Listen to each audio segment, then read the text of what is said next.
Friends, जैसा कि आपने देखा एसिड और बेस के बारे में, हम एक बेसिक लॉजिक आपको दे रहे हैं। जो भी वाटर में हाइड्रोजन आयन देते हैं वो एसिड कहलाते हैं।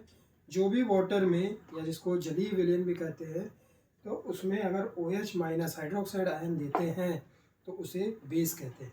ये बेसिक कंसेप्ट है एसिड और बेस का, ये आपको हमेशा याद रखना है। और कुछ याद रहे या ना रहे, लेकिन इसको ही आपको ध्यान रखना है। जो हाइड्रोजन आयन दे वाटर के साथ रिएक्शन करके वो एसिड कहलाएंगे। जो वाटर के साथ रिएक्शन करके या वाटर जलीय विलयन में या OH माइनस आयन यानी हाइड्रोक्साइड आयन देंगे तो वो बेस कहलाते हैं। कुछ एग्जांपल है, इसको हम आगे देखते हैं। हमने क्या किया, एक बेस लिया सोडियम हाइड्रोक्साइड। एक चीज ये मैंने आपको बता दिया, जिसमें भी OH आपको दिखेगा तो ये क्या कहलाएगा, बेस। जिसमें भी हाइड्रोजन दिखेगा ये आपको, जैसे हमको कैटायन और एनायन के फॉर्म में भी लिखेंगे तो प्लस और माइनस, प्लस और माइनस। जैसे कि पिछली क्लास में भी हमने आपको बताया था, कोई भी पॉजिटिव चार्ज हो या माइनस चार्ज हो, हमेशा अपने एक आपको न्यूट्रल करने की प्रयास करते हैं। तो ये हमेशा प्लस हमेशा माइनस की तरफ अट्रैक्ट होकर कंपाउंड बनाएगा, माइनस हमेशा प्लस को अपनी तरफ खींचता है। तो सोडियम हाइड्रोक्साइड है, ये बेस है। हाइड्रोलिक क्लोराइड जो है यह एसिड हो गया। जब इनका आपस में रिएक्शन करते हैं तो क्या बनता है, सॉल्ट, NaCl, जिसको हम नमक भी कहते हैं। और क्या बना, पानी, यानी ये नमक का पानी बन गया। ये बहुत बेसिक रिएक्शन, ये अक्सर एग्जामों में पूछता है, इसलिए इसको आपको ध्यान में रखना है। अच्छा, ये रिएक्शन क्या कहलाती है, न्यूट्रलाइजेशन रिएक्शन। इसको उदासीनीकरण अभिक्रिया भी कहते हैं। ऐसी रिएक्शन जिसमें जब भी हम बेस का एसिड के साथ रिएक्शन कराएंगे और रिएक्शन कराने के बाद सॉल्ट बने और वाटर बने, ऐसी रिएक्शंस को न्यूट्रलाइजेशन रिएक्शन कहते हैं। ध्यान रखिए, एक बार रिपीट कर रहा हूँ, ये सभी रिएक्शन जहाँ पे एक बेस होगा, एक एसिड होगा, आपस में रिएक्शन करके सॉल्ट बनाएंगे और जल बनाएंगे तो रिएक्शन में यहाँ पे सोडियम हाइड्रोक्साइड या मैग्नीशियम हाइड्रोक्साइड भी हो सकता है, पोटेशियम हाइड्रोक्साइड भी हो सकता है, कुछ भी हो सकता है। HCl की जगह पे सल्फ्यूरिक एसिड भी हो सकता है, H2SO4 भी हो सकता है, HNO3 नाइट्रिक एसिड भी हो सकता है। तो बस आपको बेसिक फॉर्मूला ध्यान रखना है कि सॉल्ट बनना चाहिए, वाटर बनना चाहिए, मतलब वो न्यूट्रलाइजेशन रिएक्शन है। कई बार रिएक्शन पहचानने के लिए भी आता है कि कौन सी रिएक्शन है। नाउ नेक्स्ट देखते हैं, हमने क्या किया, मेटल ऑक्साइड का सल्फ्यूरिक एसिड यानी एसिड के साथ में रिएक्शन कराया। अब हम देख रहे हैं कि क्या बनेंगे। यहाँ हमने एसिड और बेस का रिएक्शन कराया था, अब मेटल ऑक्साइड और एसिड का रिएक्शन कराया तो हमने देखा यहाँ भी सॉल्ट बन रहा है और यहाँ पे भी वाटर बन रहा है। ये आपको हमेशा ध्यान रखना है, जब भी मेटल ऑक्साइड का या कोई भी मेटल एसिड के साथ रिएक्शन करेगी तो सॉल्ट बनेगा और वाटर बनेगा। ये जो पहले सेल आया करती थी, तो टॉर्च में लगने वाली सेल्स होती थी बड़ी बड़ी, उनमें भी यही कंसेप्ट रहता था, तो ये ध्यान रखेंगे। और एक नॉन मेटेलिक के साथ रिएक्शन करके देखते हैं। नॉन मेटेलिक में हमारा हो गया कैल्शियम हाइड्रोक्साइड। अब ये मेटल और नॉन मेटल, मैं उम्मीद करता हूँ आप लोगों को क्लियर होगा, पीरियोडिक टेबल आप लोगों ने पढ़ रखा है। तो बच्चों, अब नॉन मेटेलिक में हम एक एग्जांपल देखते हैं कैल्शियम हाइड्रोक्साइड का।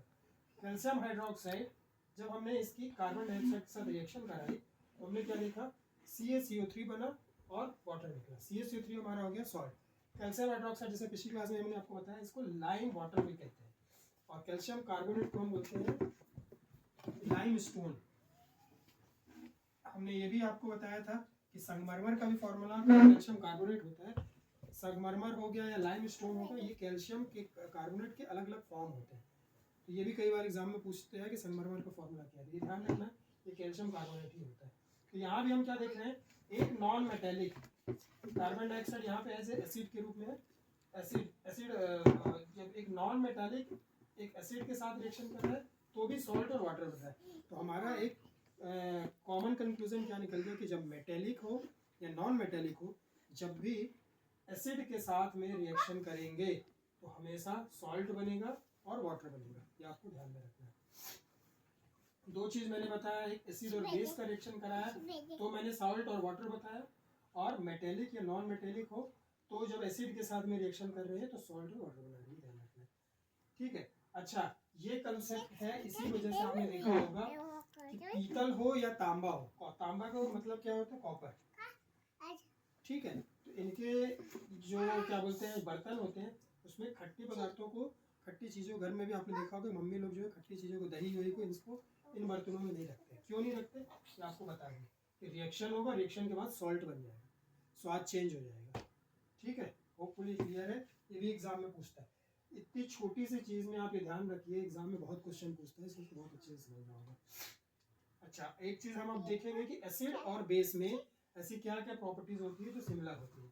तो एक चीज़ हमेशा ध्यान रखना है आपको कि एसिड और बेस की केमिकल प्रॉपर्टी हमेशा सेम होती है कि वाटर का सॉल्यूशन है ये हाइड्रोजन ही आयन देगा, ये OH माइनस ही आयन देगा, केमिकल प्रॉपर्टी दोनों की सेम होती है।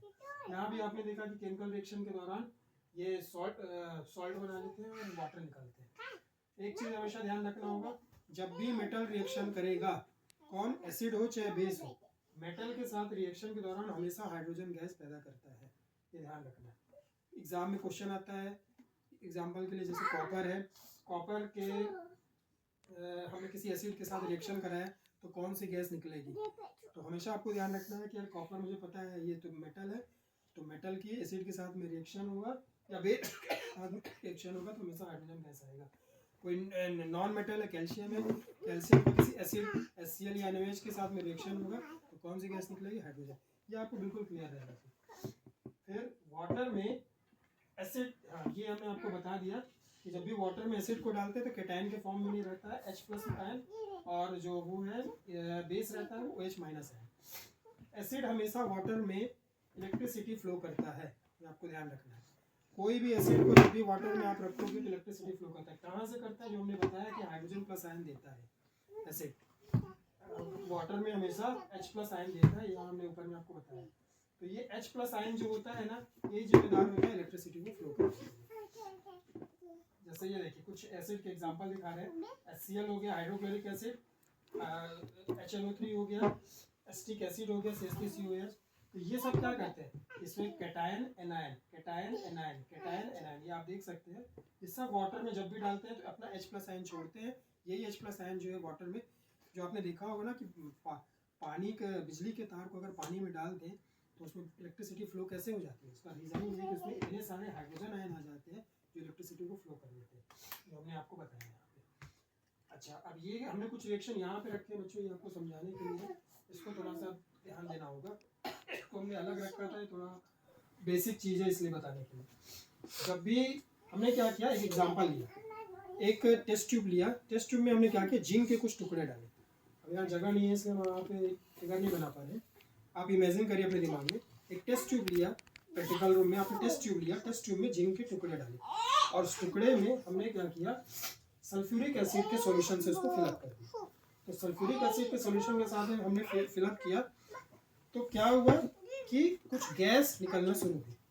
अब उस गैस के पास हमने क्या किया, जलती हुई मोमबत्ती को ले गए। तो मोमबत्ती को ले गए, चाहे मोमबत्ती ले जाए चाहे स्प्रिट लैम्प को ले जाए, तो हमने क्या देखा कि वो गैस चिड़चिड़ाने जैसे आवाज़ कर रही है, चिड़ चिड़ चिड़ चिड़ हो रही है। तो हमने जब पता किया कि वो क्या गैस था तो इससे पता चला हमें हाइड्रोजन गैस था। वही जो कंसेप्ट जो मैंने आपको नीचे बताया है, Zn क्या है, मेटल है, मेटल की हमने एसिड के साथ रिएक्शन कराई तो क्या निकला, हाइड्रोजन गैस, जो हमने आपको नीचे बता दिया। वही हमने नीचे भी बताया था आपको कि मेटल है, उसकी जब NaOH के साथ रिएक्शन कराते हैं, NaOH क्या है, बेस, तो मेटल की जब NaOH के साथ हम रिएक्शन करा रहे हैं तो क्या निकल रहा है, हाइड्रोजन गैस। ये हमारा इन जनरल कंसेप्ट है कि मेटल का जब भी एसिड या बेस के साथ रिएक्शन होगा तो हाइड्रोजन गैस उत्पन्न होगी। यहाँ पे देखिए, जब हमने क्या किया, HCl की H2O के साथ में रिएक्शन कराई, या फिर बेस है NaOH है, उसकी H2O के साथ में रिएक्शन कराई। इस बेस में भी हो सकता है sodium hydroxide, potassium hydroxide, magnesium hydroxide. तो जब भी इनके साथ रिएक्शन कराएंगे तो ये हमेशा आप ध्यान रखिएगा कि यहाँ पे क्या बन गया, हाइड्रोजन गैस निकलेगा, H+ आयन। यहाँ पे भी आप देख रहे हैं कि सोडियम अलग हो गया, OH माइनस आयन अलग हो गया वाटर में। तो वाटर में कोई भी एसिड हो या बेस हो अपने इस फॉर्म में रहता है, या तो एसिड है तो हाइड्रोजन+ आयन के फॉर्म में रहेगा, बेस है तो OH माइनस के फॉर्म में रहेगा। ठीक है, ये सभी कंसेप्ट आपका क्लियर होगा।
साइन भी अगर छोड़े तो वो कैसा रिएक्शन होता है, वो गर्म करता है, बीकर को गर्म करता है। बीकर का गर्म होना इसका मतलब होता है एक्सोथर्मिक रिएक्शन। हमने लास्ट क्लास में आपको एक्सोथर्मिक और एंडोथर्मिक दो टाइप के रिएक्शन बताए थे, रेडॉक्स रिएक्शन बताया था, उम्मीद है आपको याद होगा। एक्सोथर्मिक में रिएक्शन के बाद हीट निकलता है एक्सोथर्मिक। एंडोथर्मिक ऐसी रिएक्शन होती है जिसमें रिएक्शन को कंप्लीट करने के लिए हमको हीट देना पड़ता है, उसको कहते हैं एंडोथर्मिक। एक्सोथर्मिक का एग्जांपल हमने आपको मीथेन बताया था, मीथेन ब्यूटेन नेचुरल गैस जो है। और एंडोथर्मिक का हमने एग्जांपल आपको कैल्शियम कार्बोनेट लाइम स्टोन बताया था कि उसमें हीट देना पड़ता है, उसकी वजह से फिर वो टूटता है। देखिए ये एसिड हो या बेस हो, जब भी हमने आपको बता दिया कि वाटर में डालने पे हाइड्रोजन आयन और H- आयन छोड़ता है। अब एक चीज आप देखिए, कोई भी एसिड है या कोई भी बेस है, वो कितना कंसंट्रेट है, कितना डाइल्यूट है, ये किसके ऊपर डिपेंड करेगा, उसके उसमें प्रेजेंट हाइड्रोजन आयन या OH- आयन के नंबर पे बेस पे। जैसे आपने लैब में देखा होगा, लैब में जो सॉल्यूशन रहता है वो कंसंट्रेट रहता है। जब टीचर्स हम सभी को थोड़ा थोड़ा देते हैं बीकर में, और हम उसमें क्या करते हैं, ज़्यादा मात्रा में पानी मिला देते हैं, तो वो क्या हो जाता है, डाइल्यूट हो जाता है। तो डाइल्यूशन या कंसंट्रेशन किसके ऊपर डिपेंड करता है, एक जो पेरीफेरी है, उस पर्टिकुलर पेरीफेरी में present number of hydrogen ions या OH- आयन का जो नंबर है, वही उसका बताता है कि वो कितना कंसंट्रेटेड है। अगर उस पेरीफेरी का मतलब ऐसे समझिए, बीकर का जितना आयतन है, स्पेस है, उस उतने स्पेस में नंबर ऑफ हाइड्रोजन या नंबर ऑफ ऑक्सीजन कितने मौजूद हैं। अगर ज़्यादा संख्या में मौजूद है तो वो कंसंट्रेट कहलाएगा, कम संख्या में मौजूद है तो मतलब वो डाइल्यूट कहलाएगा। तो उसी को ही हम कहते हैं, अगर ज़्यादा डाइल्यूट है तो उसको वीक एसिड कहते हैं, ज़्यादा स्ट्रॉन्ग है तो उसको, जैसे आपने सल्फ्यूरिक अम्ल, सल्फ्यूरिक एसिड एग्जाम्पल आता है कि वीक एसिड और स्ट्रॉन्ग एसिड के एग्जाम्पल बताइए। तो स्ट्रॉन्ग एसिड जो होते हैं उसका एग्जाम्पल है सल्फ्यूरिक अम्ल H2SO4, HNO3, HCl, hydrochloric acid, nitric acid, sulphuric acid, ये सब स्ट्रॉन्ग एसिड कहलाते हैं।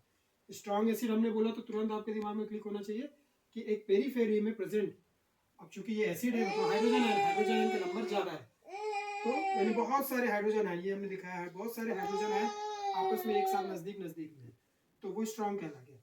और वीक एसिड का एग्जांपल होता है एसिटिक एसिड CH3COOH, ये क्या है, वीक एसिड, एसिटिक एसिड